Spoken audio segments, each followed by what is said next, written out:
Continuando con esta serie, Cuando Dios llama, al estudiar el carácter del personaje en el que basaremos esta enseñanza, vamos a ver un testimonio que nos pone cara a cara con la soberanía de Dios y con el cumplimiento de su perfecta voluntad, porque cuando surge un propósito en el corazón del Señor, este siempre se hará. Y cuando Él llama y envía a sus siervos a hacer una obra, habrá de llevarla a cabo conforme a su voluntad. Por la soberanía de Dios, su presencia, aun y cuando no éramos hijos, formábamos parte de un propósito divino. Propósito que se realizó con nuestra salvación, un milagro. Y ahora, como miembros de su cuerpo, nos llama, nos prepara para cumplir con la obra que Él ha determinado para sus hijos. Una obra que habrá de ser realizada por amor, por gratitud, pero con mucho gozo. Porque quienes somos llamados sabemos que es un privilegio, una honra inmerecida servirte a ti, Señor, servir al Señor, servir a su iglesia. Sin embargo, tenemos que aprender algo, que con toda la bendición que representa servir a Dios, siempre ha habido, y sé que habrá, quienes determinando hacer su voluntad, hacen de lado, de hecho condicionan o menosprecian el propósito de Dios y tratan de establecer las cosas a su manera. Vemos en el profeta Jonás, un profeta de Dios, un claro ejemplo del siervo condicional. O sea, el que condiciona, el que actúa bajo su personal juicio y criterio, de hecho, juicio injusto. En la actitud de Jonás identificamos también lo ciego, lo insensible, lo legalista de los líderes espirituales del Israel de aquellos tiempos, en los tiempos que vivió nuestro Señor Jesús en la tierra, pero también es figura de un pueblo que tuvo el testimonio en su mano, pero quiso guardarlo para sí mismo. Por ello, cuando el Señor hizo alusión a Jonás, fue para señalar la hipocresía de los religiosos de esa época, por el constante rechazo a su mensaje y a él mismo como Mesías. En el libro de Mateo, capítulo 12, versículo 39, precisamente hablando de esto, el Señor dice: la generación mala y adúltera demanda señal, pero señal no le será dada sino la señal del profeta Jonás. Porque como estuvo Jonás en el vientre del gran pez 3 días y 3 noches, así estará el Hijo del Hombre en el corazón de la tierra 3 días y 3 noches. Los hombres de Nínive se levantarán en el juicio con esta generación y la condenarán, porque ellos se arrepintieron a la predicación de Jonás, y he aquí más que Jonás en este lugar.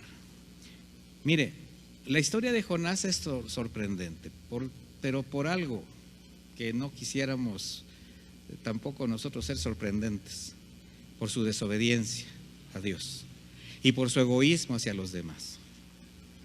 Esta actitud de Jonás retrata perfectamente a quienes, diciéndose siervos de Dios, aparentan obedecer, pero sin embargo andan sus propios caminos. Al estudiar el llamado de Jonás, no va a ser difícil identificar a algún conocido, porque normalmente siempre queremos voltear hacia los lados. Sin embargo, si analizamos el corazón, creo que algunos pueden caer en cuenta de su parecido con él. Y vamos de lleno a ver en esta historia, pues, todo lo que representa el llamado a un hombre que, queriendo hacer su voluntad, terminó haciendo la de Dios. Y créame, eso es lo que tiene que suceder en cada uno de nosotros.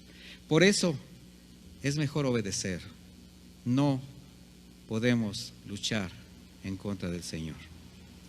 En el libro de Jonás, capítulo 1, versículo 1, dice así: vino palabra de Jehová a Jonás, hijo de Amitai, diciendo: levántate y ve a Nínive, aquella gran ciudad, y pregona contra ella, porque ha subido su maldad delante de mí. Jonás, hijo de Amitai, él profetizó a Israel y a Siria entre los años 1793 y 1753 antes de Cristo, en los tiempos del rey Jeroboam II. Él es mencionado en Segunda de Reyes 14:25, perdón, y quiero hacer una mención adicional. El nombre de Jonás, que se traduce como paloma, y el vocablo Amitai significa relator de verdad, de manera que va profundamente coludido con su personalidad, con el hecho de ser profeta, un profeta, pues que pregonaba la verdad. Ahora, como dato importante, también vemos que es por medio de la palabra que el profeta recibe una orden de Dios, es decir, que fue Dios el que lo llamó, el que lo envió, porque siempre será Él quien llame y envíe a sus siervos. El relato nos dice, la palabra de Dios vino al profeta. Ahora, los profetas sabían que Dios hablaba de diversas maneras. Podría ser por medio de un hecho, una señal, una palabra, la cual una vez dada por Dios tenía vida propia. Por tanto, debía cumplirse. Porque la palabra de Dios es eterna, viva, eficaz y nunca regresa vacía, pero a Dios. Por ello siempre se habrá de cumplir como Dios lo dispuso. Eso Jonás lo sabía. De ahí surge su rebelión. Porque vemos que esta historia comienza con la decisión anticipada del Señor, que comunica a su siervo Jonás para hacerle saber su voluntad.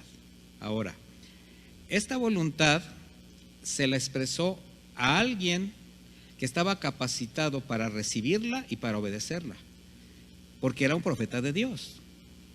Cuando usted recibe un mandato de parte de Dios, como su hijo, como alguien que le sigue, que le ama, que le teme, pues si se la da es porque él sabe que esto está capacitado para recibirla, pero también para obedecerla.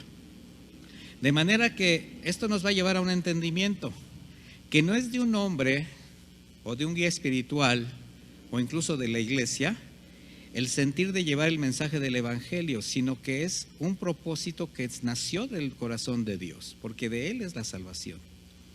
Y precisamente cuando un siervo es reverente y sensible a escuchar y discernir la palabra de Dios, solo queda el obedecerla. El Señor envía, el hombre obedece. Dice la Escritura en el versículo 3, y Jonás se levantó, mire qué rápido se levantó, parecía que obedecía, pero dice para huir de la presencia de Jehová a Tarsis, y se descendió a Jope y halló una nave que partía para Tarsis. Pagando su pasaje, entró en ella para irse con ellos a Tarsis, lejos de la presencia de Jehová, como si hubiera un lugar donde el Señor no esté. A primera vista vemos a Jonás levantándose de inmediato, pero ya nos dimos cuenta que no fue para hacer la voluntad de Dios, sino con un intenso deseo huir de su presencia. ¿Pero por qué? Porque no quería ir a Nínive. Nínive era una gran ciudad próspera que tenía una impresionante idolatría, politeístas. Los ninivitas además eran de los peores enemigos de Israel. Nínive fue una ciudad símbolo de poder de la mayoría de los pueblos de aquella época, ¿verdad? Que todos odiaban y temían debido a su cruel manera de conquistar, de pelear, de someter a los demás. La ciudad de Nínive, ubicada a orillas del río Tigris, fue capital de la antigua Siria. Esto lo vemos en Segunda de Reyes 19:36. Estaba a más de 500 millas de distancia de Nazaret en Israel. Esta ciudad fue fundada por Nimrod, al igual de otras ciudades como Rehoboth, Calá, Resén. Esto usted lo puede leer en Génesis 10, 11, 12. Y competía literalmente en belleza, en esplendor, en grandeza, por los palacios que tenía, templos, jardines públicos. Ellos contaban con una biblioteca que contenía más de 26,000 placas de arcilla, de manera que enviar el mensaje a los ninivitas por medio de Jonás era un equivalente de actual de enviar a evangelizar abiertamente por las calles del Medio Oriente, algo así como anda, ve a los musulmanes, llévales el mensaje de Cristo para que se arrepientan de sus pecados, que se aparten de sus ídolos y de su desviada doctrina. O sea, era una encomienda que también demandaba mucho valor.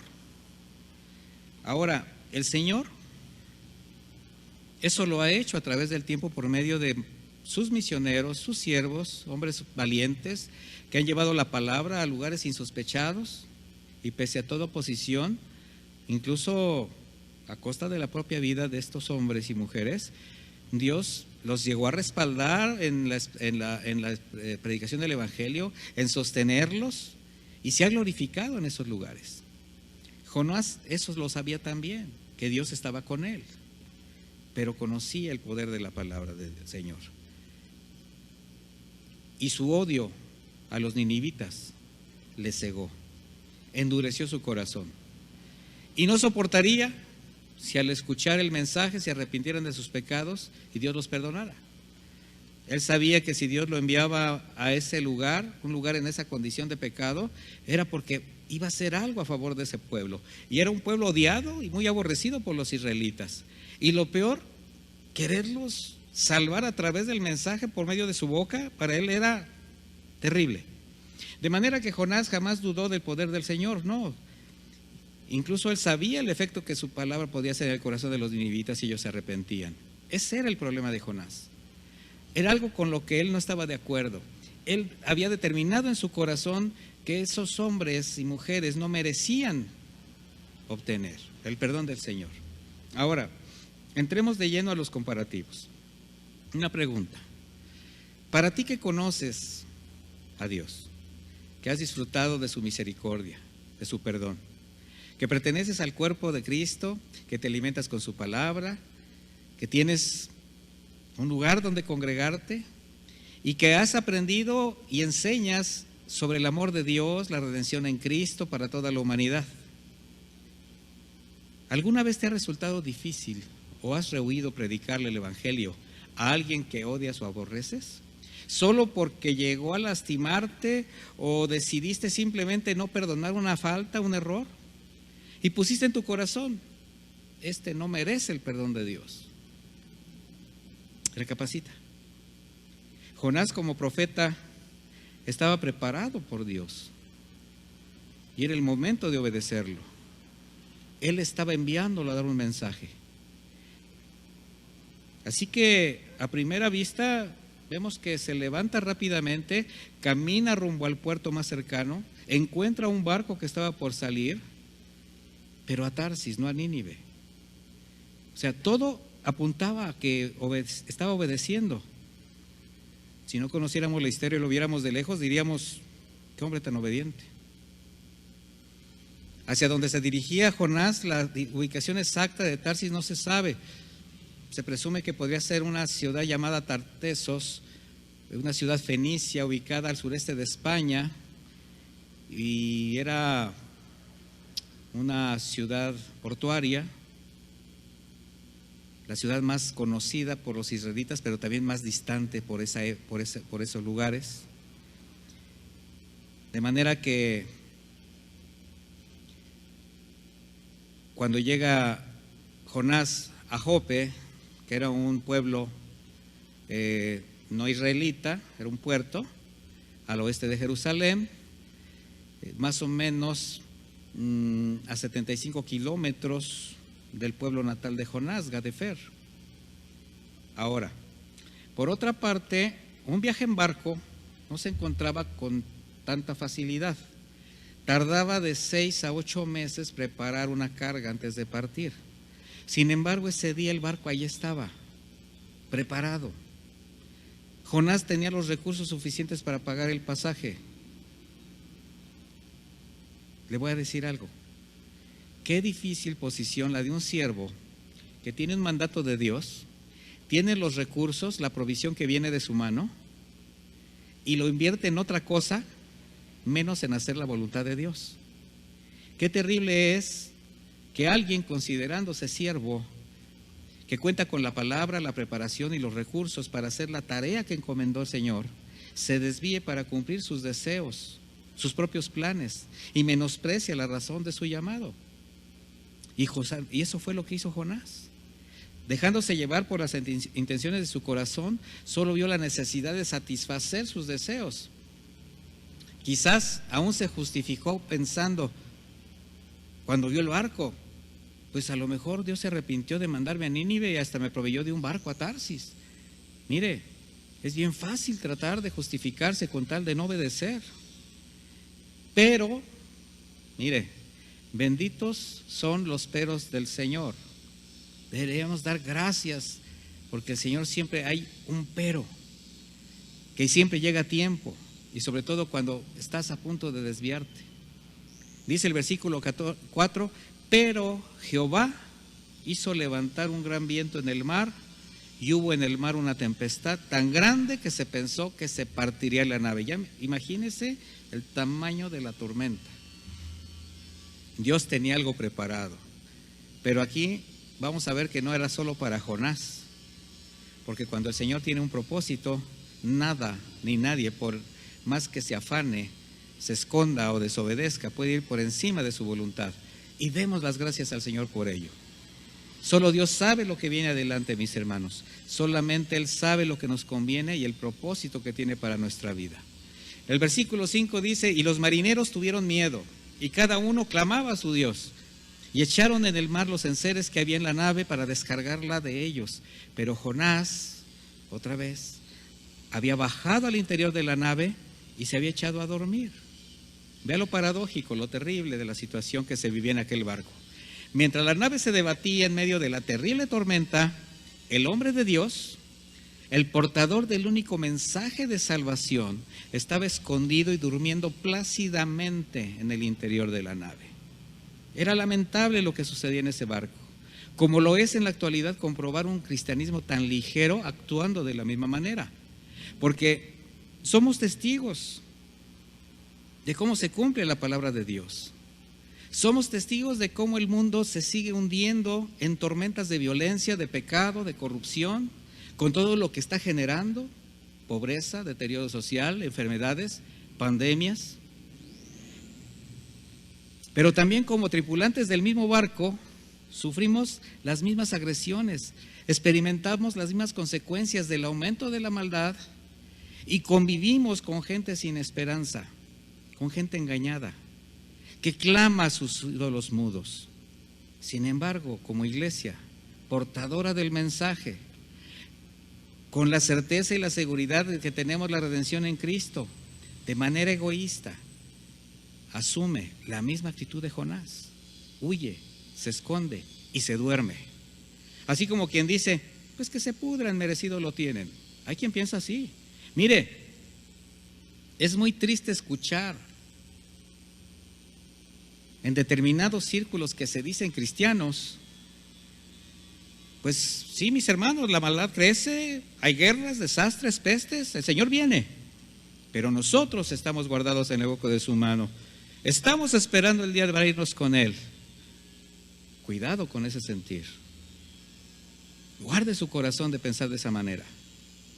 Porque si bien sabemos que es verdad, que se está cumpliendo toda profecía, por algo el Señor vino a este mundo a dejar una iglesia establecida, por algo la proveyó de todo lo necesario para cumplir con una comisión, lo sabemos. Porque mientras Jesús regresa, mis hermanos, la gente sigue viviendo temerosa, sin esperanza, familias enteras, jóvenes, niños perdiéndose por causa del pecado, los vicios. Yo te pregunto, ¿quién va a ir por ellos? ¿O será mejor seguir durmiendo como Jonás? Esconder el mensaje, esconder el testimonio mientras miles se pierden sin Cristo, sin alguien que movido a compasión les lleve la palabra de vida eterna. ¿Qué acaso no éramos iguales a ellos? ¿Qué acaso no venimos del mismo lodo, del mismo fango? El profeta Isaías escribió lo siguiente, inspirado por el Espíritu Santo, en Isaías 61: levántate, resplandece, porque ha venido tu luz, y la gloria de Jehová ha nacido sobre ti. Porque he aquí que tinieblas cubrirán la tierra y oscuridad las naciones, mas sobre ti amanecerá Jehová, y sobre ti será vista su gloria. Mis hermanos, nosotros somos la luz del mundo, de acuerdo a las palabras de Cristo. Y si Él resplandece en su iglesia, es para que la iglesia resplandezca en el mundo. El apóstol Pablo lo dijo de esta manera en Efesios 5:14, por lo cual dice: despiértate tú que duermes y levántate de los muertos y te alumbrará Jesucristo. Mire, cada miembro del cuerpo de Cristo es llamado a despertar del sueño, de la comodidad que les evita llevar la palabra a los incrédulos y que estos se levanten de entre los muertos. Necesitamos que el Espíritu de Dios nos confronte día a día para que jamás olvidemos de dónde nos trajo, que no nos sintamos buenos, necesarios, que no nos llenemos del vano orgullo que nos desvía de la verdad, pero de la verdad del propósito al cual venimos a ser llamados. Muchos no se recuerdan que aún conservan el olor del chiquero de donde lo sacó.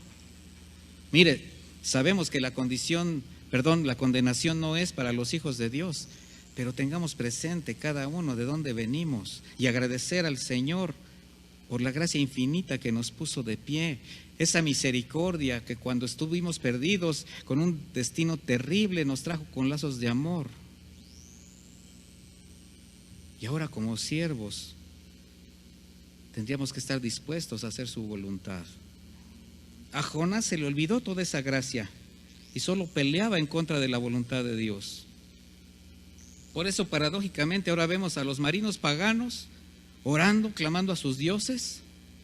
Esa nave, ese tipo de barcos, normalmente eran tripulados por hombres de diversas nacionalidades, de creencias distintas. Sin embargo, el único que tenía el Dios verdadero estaba dormido. Así como los creyentes ligeros que se acomodan de tal manera a un culto, a un espacio que les agrade, con las personas que se sienten a gusto, solamente conformándose por cumplir ceremoniosamente un esquema religioso, esos que al final del servicio se despiden expresando alguna crítica sobre la predicación, la alabanza, eso sí la escucharon, porque para quien duerme hasta las falsas doctrinas le parecen buenas. Mire, cuando no hay discernimiento es fácil ser presa de engañadores, por eso es necesario estar despierto.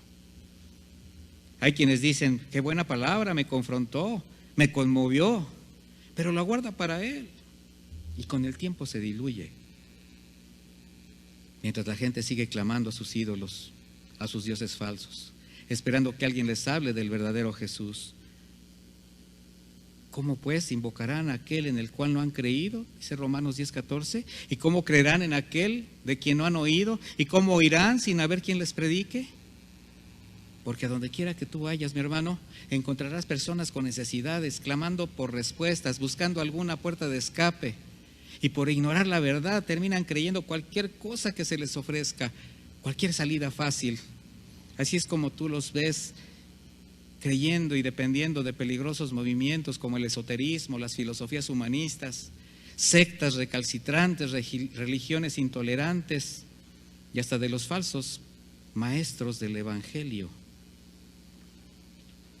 donde la mayor parte de la gente se acerca o por tradición familiar, cultural o necesidades, otros incluso por moda. Sin embargo, de alguna manera todos quedan atrapados en el engaño de la idolatría porque no han conocido la luz del Evangelio. La iglesia está siendo confrontada constantemente. La iglesia, de hecho, debería pedir perdón al Señor por ser tan insensible a la necesidad de las personas, por ver todo con tanta indiferencia. Acostumbrarse a ver esto, mis hermanos, pero eso sí, mucha crítica, sin hacer nada por evitarlo. Corintios 15:34 nos dice: velad debidamente y no pequéis, porque algunos no conocen a Dios, para vergüenza vuestra lo digo. Mis hermanos, necesitamos hacer la parte que nos corresponde. Mientras Jonás dormía, la tempestad arreciaba, la nave parecía que se partía, y los marineros, la tripulación, tirando por la borda todo lo que pudiera ser una carga que los hundiera más. Mire, como una analogía, Mientras la iglesia duerme, el enemigo sacude con violencia, ciega los ojos de la gente para que no le resplandezca la luz del evangelio y se pierdan. Y aunque en su desesperación muchos intentan quitar de su vida lo que consideran les puede hacer carga, nada les funciona. ¿Por qué? Porque nadie les habla la verdad y el príncipe de este mundo no juega, es astuto, seduce, se hace necesario, poco a poco va consumiendo hasta destruir, robando la semilla para matar. Y la iglesia que tiene el mensaje de vida eterna huye, lo esconde, se duerme. En el versículo 6 vemos cómo el patrón de la nave se le acerca y le dice: ¿qué tienes, dormilón? ¿Qué palabra? Levántate y clama a tu Dios. Quizás Él tenga compasión de nosotros y no pereceremos. Y dijeron cada uno a su compañero: venid, echemos suertes para que sepamos por causa de quién nos ha venido este mal. Y echaron suertes y la suerte cayó sobre Jonás. Entonces le dijeron ellos: decláranos ahora, ¿por qué nos ha venido este mal? ¿Qué oficio tienes? ¿De dónde vienes? ¿Cuál es tu tierra? ¿De qué pueblo eres? Él les contesta: soy hebreo y temo a Jehová, Dios de los cielos, que hizo el mar y la tierra. Y aquellos hombres temieron sobremanera y le dijeron: ¿por qué has hecho esto? Porque ellos sabían que huía de la presencia de Jehová. Él se los había declarado. Miren, hermanos, más peligroso que un ateo es un religioso. Y me refiero a los que asisten regularmente a los cultos y hasta sirven en una congregación, pero solo hablan de Dios cuando se sienten seguros en su ambiente, en su casa, para presumir. Aquellos que se agradan en verse consagrados en esas místicas y avivadas reuniones, pero que su vida espiritual está apagada. La desobediencia de Jonás afectó a los tripulantes de la nave, así como también la insensibilidad, nuestra desobediencia afecta a muchas personas. Recuerde algo, mi hermano: todas nuestras decisiones, buenas o malas, tendrán consecuencias, repercusiones en quienes nos rodean, buenas o malas. El patrón del barco despierta a Jonás con preguntas, pero también con una leve esperanza. Quizás el Dios de este dormilón tenga misericordia de nosotros, porque es fácil decepcionarse de los ídolos que nada son. Es fácil decepcionarse de las falsas doctrinas, las que engañan. Sin embargo, cuando no se conoce la verdad, también es muy fácil regresar a lo mismo o caer en peores aberraciones. Eso es lo que hace el mundo, eso es lo que hace el enemigo. Por eso la solución es sembrar la buena semilla, y ese es el trabajo de la iglesia, es su comisión. Y así como aquellos marinos desesperados, en la actualidad todos saben que solamente hay un Dios verdadero, aunque no lo conozcan. De ahí la reacción de la tripulación, una reacción de temor, porque al conocer la identidad de Jonás, también conocieron su desobediencia y a quien desobedecía. Jonás está siendo interrogado por una tripulación agobiada, cansada de luchar contra la tempestad sin éxito. Estaban tan desesperados que intentaron dejar su destino a la suerte, como muchos hacen, incluso algunos cristianos en contra de su fe. Sin embargo, lo más discordante, mis hermanos, fueron las respuestas de Jonás, que de no ser por la gravedad del caso serían risibles. Quisiera imaginarme con cuánta solemnidad expresó: soy hebreo y temo a Dios. ¿Qué dijo? ¿Sabe usted lo que significa el vocablo hebreo? Siervo, extranjero, errante, migrante. ¿Sabe el significado de Jonás? Paloma. ¿Qué significa temer a Dios? Obedecer a Dios. Si unimos los términos, diría paloma errante que obedece, es decir, una obediente paloma mensajera. Qué ironía, una paloma mensajera que desobedece, que huye, que se esconde, que vive como quiere, que habla lo que quiere, que se duerme, cuando debería estar entregando el mensaje que su amo ató a su cuerpo, el mensaje de salvación. ¿Qué tan cegado estaba Jonás por su religiosidad, por su coraje, que no se daba cuenta de su situación ante el Señor? Pero eso sí, cuando le hacen la pregunta religiosamente saca a relucir el origen, el título, el currículum. Soy hebreo y temo a Jehová. ¿Tú qué dices cuando alguien te pregunta por tu fe? Con mucho orgullo dices, soy cristiano, obedezco a Dios. Sin embargo, tienes el evangelio, te callas, tienes el testimonio y lo escondes, tienes la palabra de vida eterna y te duermes. Lo voy a decir en manera más práctica. ¿Qué sucede cuando después de varios años te encuentras con alguien que te conoció en aquellos tiempos de la terrible y destrampada vida loca que llevabas? Alguien que llegaste a apreciar, considerar un buen amigo, algún familiar. Después de los saludos, el forzoso reconocimiento físico que normalmente ya no sabes ni con quién estás hablando por los años, por los kilos, la escasez del pelo. De repente te pregunta, ¿y qué haces ahora? ¿A qué te dedicas? ¿Qué te has hecho? ¿Cuál es tu reacción inmediata? ¿Te sonrojas? ¿Te avergüenzas y contestando con evasivas escondes el mensaje? ¿O le dices con sinceridad, pues fíjate que yo ya trabajo en tal parte, pero adopté la fe cristiana? De hecho, hasta sirvo en mi iglesia.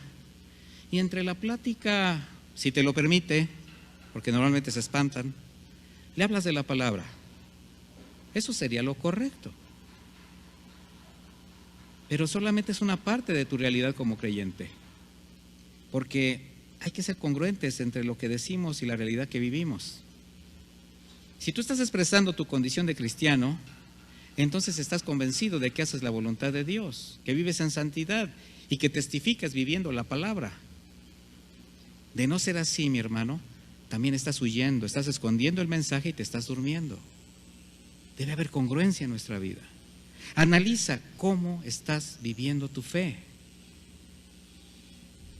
En el versículo 11 dice la Escritura, y le dijeron, ¿qué haremos contigo para que el mar se nos aquiete? Porque el mar se iba embraveciendo más y más. Él le respondió, tomadme y echadme al mar, y el mar os aquietará, porque yo sé que por mi causa ha venido esta gran tempestad sobre vosotros. Qué bueno se vio Jonás. ¿Pero qué quería Jonás? Seguir huyendo. Mire, los marinos sabían que la tormenta, las pérdidas, por haber tirado la carga, el riesgo inminente de perder la vida, todo era causa de la desobediencia de Jonás. Además, se les da la solución para que todo termine. Sin embargo, en lugar de hacerlo, demuestran más misericordia que el hombre de Dios. ¿Qué podemos ver en esto? Que ahora el Señor está tratando con el corazón de estos marinos. Ahora está probando su corazón. Ahora está extendiendo más su misericordia. El versículo 13 dice, y aquellos hombres trabajaron para hacer volver la nave a tierra, mas no pudieron, porque el mar se iba embraveciendo más y más en contra de ellos. Entonces clamaron a Jehová. ¿A quién clamaron ahora? Al Señor, mis hermanos, y dijeron, te rogamos, le rogaron a Dios, que no perezcamos nosotros por la vida de este hombre, ni ponga sobre nosotros la sangre inocente, porque tú, Jehová, has hecho como has querido. Y tomaron a Jonás y lo echaron al mar, y el mar se aquietó de su furor. Y temieron aquellos hombres a Jehová con gran temor, y ofrecieron sacrificio a Jehová e hicieron votos. El propósito de Dios se estaba cumpliendo. Jonás huía por no predicar a los ninivitas, y soberanamente el Señor usa su desobediencia para glorificarse más. Y ahora los incrédulos marinos, que momentos antes clamaban con angustia a sus ídolos, ahora encontraron al Dios verdadero y clamaron a Él. Porque cuando Dios establece un propósito en su corazón, a pesar de la desobediencia de sus siervos, así se hará, mis hermanos. Imagínese algo, que para colmo de Jonás entre los samaritanos hubiera habido algunos ninivitas, y estoy especulando. Versículo 17 dice, pero Jehová tenía preparado un gran pez que tragase a Jonás. Y estuvo Jonás en el vientre del pez 3 días y 3 noches. Entonces oró Jonás a Jehová, su Dios, desde el vientre del pez. Otro pero. Pero este pero del Señor separa la consumación de un propósito, de un hecho. Esto fue alcanzar a la tripulación, que primero fue puesta a prueba, y el otro propósito, el que no había terminado, el propósito para Jonás, que de hecho comenzaba. Y en este punto de la historia ya estamos viendo la actitud del siervo que por sacar adelante sus propios planes, aún arriesga su estabilidad y actúa de manera irresponsable. Resulta incomprensible ver a alguien desobedecer a Dios tan deliberadamente, pero al mismo tiempo confiando en su fidelidad. En este caso a Jonás. Mire, a él no le importó perder su vida, porque como hombre de Dios confiaba que finalmente estaría con Dios toda la eternidad. Qué forma tan extraña y tan comodina de querer manipular la gracia. Tomadme y echarme al mar, y el mar se aquietará. No es otra cosa más que el abuso de la gracia. Porque no obstante que ya haya aceptado él su desobediencia, reconocido, él con lo que no contaba era con que el gran pez, el que el Señor había preparado, y no precisamente zarandeado, sino para que se lo tragara, lo llevó en su interior por 3 días y 3 noches. Resulta impresionante la obstinación y dureza de corazón de Jonás. ¿Cómo fue hasta el 3er día de estar en el interior de un pez, ahogándose entre sus líquidos, sus secreciones, algas marinas que se enredaban entre su cabello, que entonces, al sentir que moría, ahora sí clamó al Señor para ser librado de ese encierro de muerte?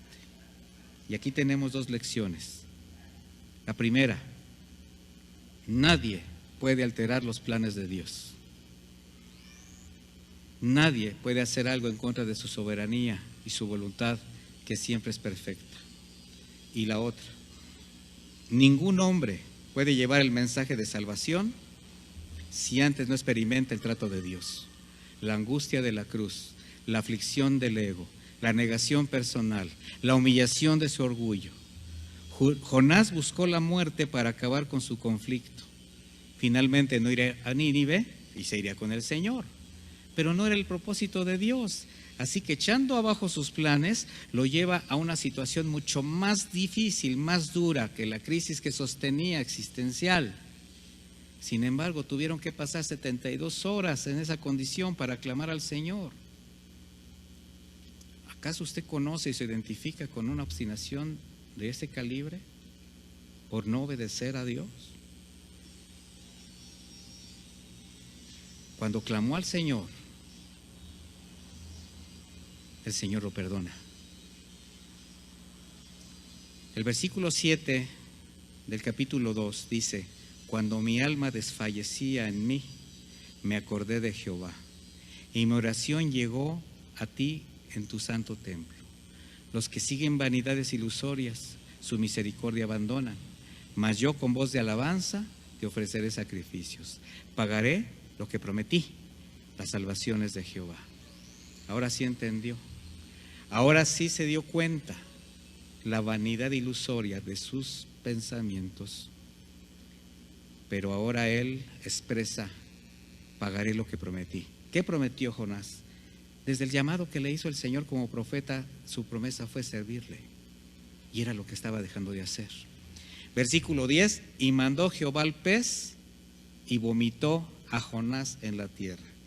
¿Qué escena? Lo vomitó.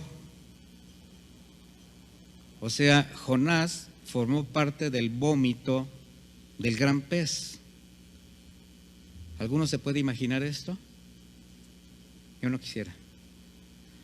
Cuando llegó a Nínive, cuando el Señor lo llevó a Nínive a través del pez, ahora sí Jonás pregona el mensaje de Dios.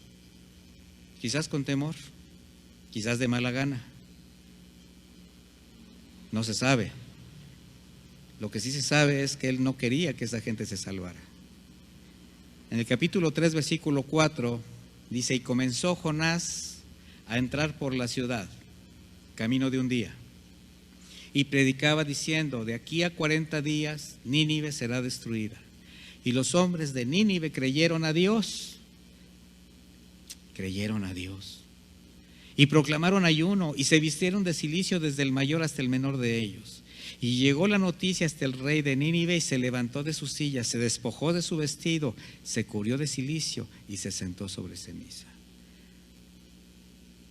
Y eso no fue una sorpresa para Jonás, sino una lamentable confirmación del corazón de Dios. Él sabía el poder de la palabra. El pueblo de inmediato, en el momento que recibe el mensaje de salvación, desde el rey, todo el pueblo se arrepiente. Y aquí viene otra reflexión. ¿Por qué los ninivitas, que jamás habían escuchado el mensaje del Señor, se arrepintieron tan rápido? Sin embargo, Israel, que conocía la Escritura, que esperaban al Mesías, que lo vieron de frente, no quisieron oírlo, lo menospreciaron, lo desecharon y lo asesinaron. Más peligroso que un ateo es un religioso. En Nínive el rey mandó un edicto para que todo el pueblo, hombres, mujeres, niños, se humillaran al Señor, por si tuviese misericordia y no se volviera de su decisión de salvarlos. Y ahora la sociedad entera, familias claman a sus dioses. Sin embargo, aunque no lo entiendan, aunque no lo reconozcan, están clamando por la misericordia del único Dios verdadero. Pero ¿quiénes tenemos el mensaje que les puede ayudar? El cuerpo de Cristo. Para Jonás, lo que más temía sucedió. Nínive se arrepintió, Jehová los perdonó y él se enojó mucho con Dios. Algo así como, entonces, ¿para qué me enviaste si de todas maneras los ibas a salvar? ¿Para qué tanto trabajo si ya estaba en tu corazón el salvarlos? Mire, ¿cuántos piensan así? Como un pretexto para descansar, disfrutando de su salvación, del amor de los hermanos, pensando, pues, ya la libré, algunos de los que me interesaban también, y bueno, de los demás se encargará Dios, Dios es amor. ¿Para qué estudiar tanto? ¿Para qué predicar la palabra? ¿Para qué caminar? ¿Para qué ir a tantos lugares? Si finalmente todos van a obtener la misma, Dios es amor. Y sí, mis hermanos, Dios es amor, pero también es santo, es justo, es íntegro y prueba la obediencia de sus hijos, de sus siervos. Ahora veamos la reacción de Jonás, capítulo 4, versículo 3. Ahora pues, oh Jehová, te ruego que me quites la vida, porque mejor me es la muerte que la vida. ¿Sabe usted lo que estaba haciendo Jonás? Prefería morir que ver vivir. Jehová le dice, ¿haces tú bien en enojarte tanto? Y salió Jonás de la ciudad y acampó hacia el oriente de la ciudad e hizo ahí una enramada y se sentó debajo de ella a la sombra. Ahorita vamos a ver por qué hizo eso, hasta ver qué acontecería en la ciudad. Y preparó Jehová Dios una calabacera, la cual creció sobre Jonás, para que hiciese sombra sobre su cabeza y le librase de su malestar. Y Jonás se alegró grandemente por la calabacera, pero al venir el alba al día siguiente, Dios preparó un gusano, el cual hirió la calabacera y se secó. Y aconteció que al salir el sol, preparó Dios un recio viento solano, y el sol hirió a Jonás en la cabeza y se desmayaba y deseaba la muerte, diciendo, mejor sería para mí la muerte que la vida. Entonces dijo Dios a Jonás, ¿por qué te enojas por la calabacera? Y él respondió, mucho me enojo hasta la muerte. Y dijo Jehová, tuviste lástima de la calabacera, de la cual no trabajaste ni la hiciste crecer, que en espacio de una noche nació y en espacio de otra noche pereció.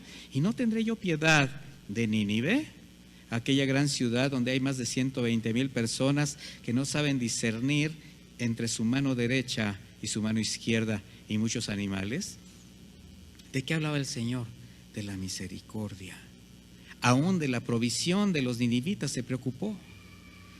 Mire, mi hermano, resulta paradójico cómo todo, en esta historia todos obedecieron. El mar, el viento, la tripulación, el gran pez, la calabacera, hasta el gusano que se la comió obedeció. Sin embargo, el único que no lo hizo fue Jonás. Es irónico. El único que conocía al Señor, el único que tenía un mandamiento, el único que tenía una palabra que dar, fue el único que no obedeció. ¿A quién de nosotros estará hablando el Señor en este momento? ¿A quién cree usted que desea enviar a predicar su palabra? ¿A los activistas religiosos que solamente quieren aparentar consagración sin conocer incluso al Señor? ¿A los estrategas visionarios que con toda su ignorancia escritural, pero con mucha ambición, lo hacen gustosamente todos los tiempos? ¿O te está llamando a ti, que caminas en su verdad, que le amas, le temes? Sin embargo, el Señor lo que está buscando es siervos que le obedezcan, que le sirvan. No está buscando acomedidos que se sirvan a sí mismos. Por eso te pregunto, hermano, ¿cuál es la Nínive que por alguna causa no le quieres llevar el evangelio? ¿Alguien de tu familia, de tus conocidos, compañeros de escuela? ¿Alguien que te rechazó en alguna ocasión, que te hizo algún daño? ¿Cuál es tu Nínive, mi hermano, a donde el Señor te quiere enviar? Te voy a decir, cualquier lugar a donde el Señor te mande, ese es tu Nínive. Cualquier persona que Dios te acerque, es tu Nínive. Porque Dios no creó a la humanidad para que se pierda. Por ello Jesús pagó por todos. La historia de los hijos de Dios jamás va a terminar proveyendo para destrucción, sino para salvación. Yo te pregunto, ¿cómo terminará tu historia? ¿Cómo terminará la historia de quienes sabes están por perderse debido a la vida que están llevando? Y hablamos de tu familia, de tus amigos, de la gente que está cerca. ¿Cómo va a terminar? Cuando tú eres el portador del mensaje, cuando tú tienes un mandato, cuando tú tienes una comisión. Vivimos tiempos muy difíciles, que cada día se harán más difíciles, tiempos peligrosos. Desde que el Señor regresó a su reino, estos tiempos peligrosos comenzaron. Y lo único que estamos viendo son señales que cada día son más continuas, más cercanas a la venida de nuestro Señor Jesucristo. ¿Qué vas a hacer con el mandato que Dios te ha dado? ¿Obedecerás o terminarás como Jonás menospreciando tu llamado? Es algo que quiero que pongas en tu corazón, que reflexiones. Hazlo, mi hermano. El Señor nos está hablando. Que Dios les bendiga. Vamos a hacer una oración. Padre, gracias. Cada vez aprendemos más, Señor, y cada vez somos más confrontados. Muchas gracias por la bendición de tu palabra. Una palabra que atraviesa el alma, que saca a relucir las verdaderas intenciones del corazón, que nos proyecta tal como somos, que nos expone. Una palabra que no deja hacia dónde voltear. Una palabra que se establece una vez y para siempre. Gracias por ella. Gracias por habernos dado la oportunidad de formar parte de tu familia, Señor. Por ser parte de tu iglesia, de tu cuerpo, y por privilegiarnos con el servicio, con la predicación de tu palabra. Ayúdanos, Señor, que tu palabra no se nos olvide, que no se diluya. Guarda nuestro corazón, Señor.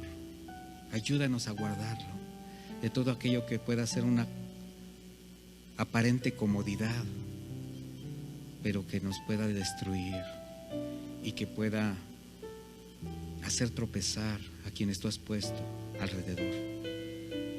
Ayúdanos a discernir los tiempos. Ayúdanos, Señor, a entender que tu propósito es uno y nadie lo puede mover. Que mejor es obedecer, que mejor es formar parte de y no ser desechado.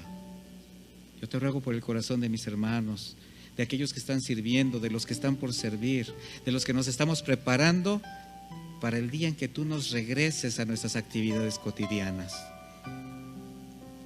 más esforzados, con más conocimiento, más maduros, con una intención más clara de glorificarte en todo lugar. Muchas gracias por tu palabra. Nos despedimos de esta reunión. Jamás de ti, Señor. Sigue abonando los mensajes en nuestra vida, en nuestro corazón. Sigue bendiciendo a mis hermanos en el lugar donde estén. Guárdalos de todo mal. Que el Señor les bendiga, mis hermanos. Que el Señor les acompañe.